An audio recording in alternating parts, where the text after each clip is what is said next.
So I've been talking a lot about this commander class thing, and talk is cheap, so I really wanted to get a look at what the commander really is, not just what his mechanics are. So I decided to take a look in the best fashion I've seen here on YouTube, and by giving you actual examples of this in action. So the commander, of course, is about leading an army, and with all these subclass options I am adding and working on adding more to come past the 6 that I already have down, I feel like you can get lost pretty easily in all of those subclasses. So I just want to talk about the first one, which is, of course, it was called the Commander of the Mundane.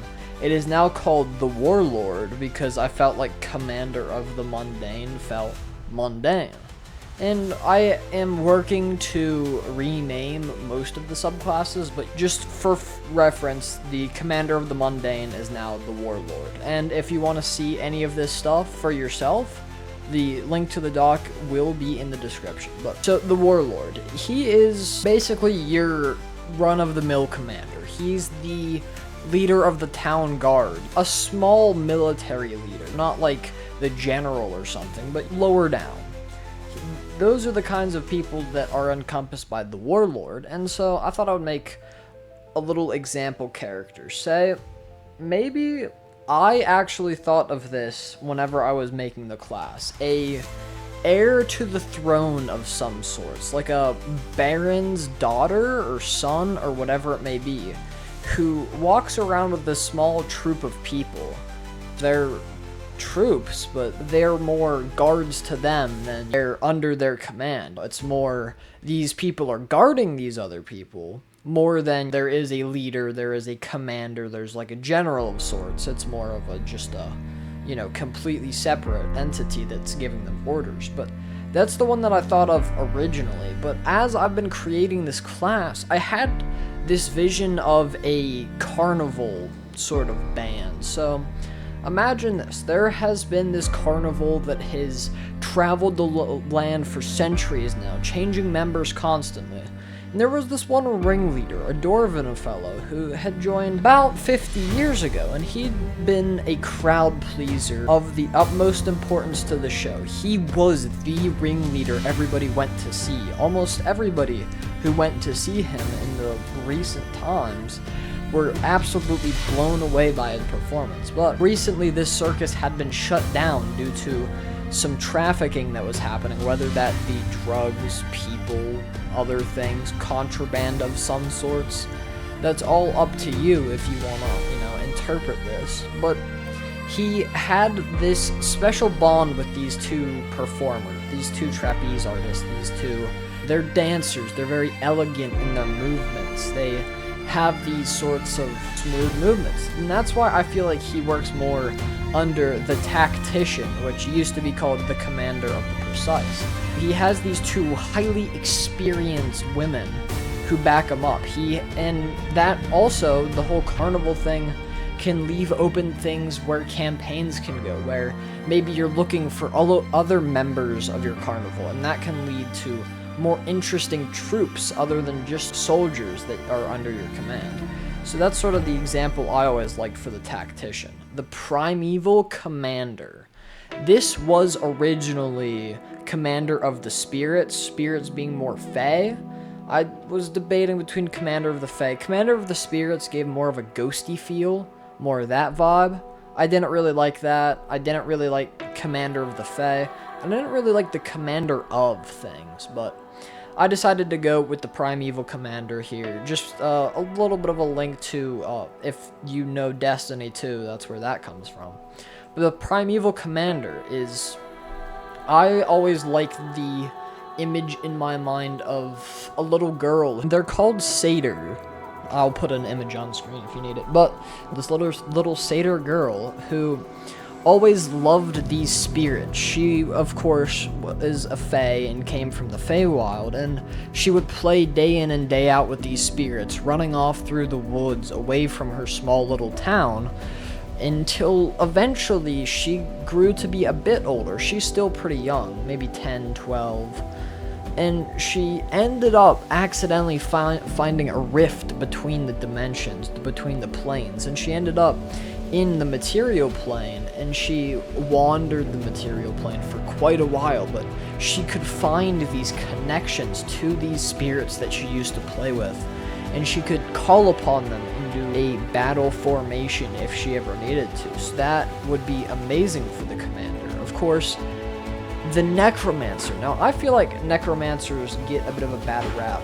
They're always seen as this evil guy who's there to be nothing but a villain to your party, but I always like to think that there was this man. He had a lot of loved ones in his life. He was a very happy man into his early teenage years, but it just all sort of tumbled downhill. It started with his grandmother. He was very close to her, ended up dying in a very brutal fashion that he didn't witness, but he was not far from the scene.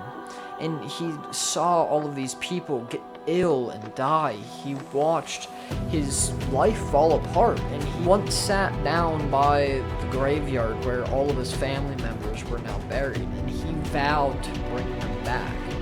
And so, in a journey to do this, he became a cleric. He devoted himself to life, but whenever he finally trained enough to bring them back, his deity wouldn't let him, leading him to turn into this life of necromancy. And maybe that could also be a plot hook, bringing his family back, if he can go to his hometown and go back to that graveyard.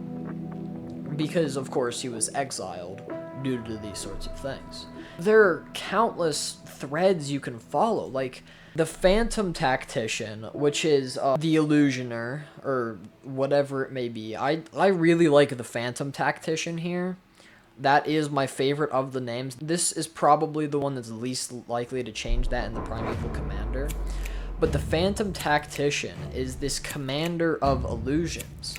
Now, for this, I really like the character I came up with for this. There was this young boy. He was a magician's apprentice of sorts. He was studying with a wizard for many years. He had been training in the arcane arts, and year after year he kept trying over and over to get better at this, but he just couldn't. There was always something that would go wrong, or something wouldn't work the way he wanted it to, but he found that never really happened with illusions. He could do illusionary magics with none of these negative effects that he was getting from all these other sorts of magic. And so he began practicing with it. He was a young kid. He began playing little pranks on his mentor. He began making him perceive objects that weren't there. He would pay for things in the town with money that they didn't even know was fake. He would do all of these things. He would really practice in these illusionary arts, until eventually he got so good at it, he could make small animals, make them interact with the world in the slightest of manners, but still. And eventually he could make even people that seemed to work like real ones. So he began raising an army of these illusions whenever he felt he needed it. Anytime he would feel threatened, he would turn to illusion. And I feel like this could be good, and especially due to the fact that the Phantom Tactician has a bunch of abilities like invisibility. He's just a young boy. Maybe we could say he has some sort of social anxiety. Again, there are so many things to go down, so many paths you can go down, and those are just a couple of examples. I just wanted to maybe get the ball rolling for more of the roleplay side of this, because I feel like, again, this has a lot of places to go. And sure, you could do almost every one of those ideas without this sort of more commander flavor, but it works a lot better with the commander. And that's what I really want to emphasize, is that while a lot of classes do really good at filling one niche, I really wanted the commander to not only fill one niche in gameplay, I wanted it to fill a whole lot of role-playing things, and I feel like I've really done a good job at that. Of course, I am still working on the commander class. I'm still listening to your feedback. It is not quite yet done, and of course, even whenever it is done, it will need tons and tons of playtesting. So if you want to check it out, of course, that will be in the description. There are other videos on it, and I do hope I see you down in the comment section.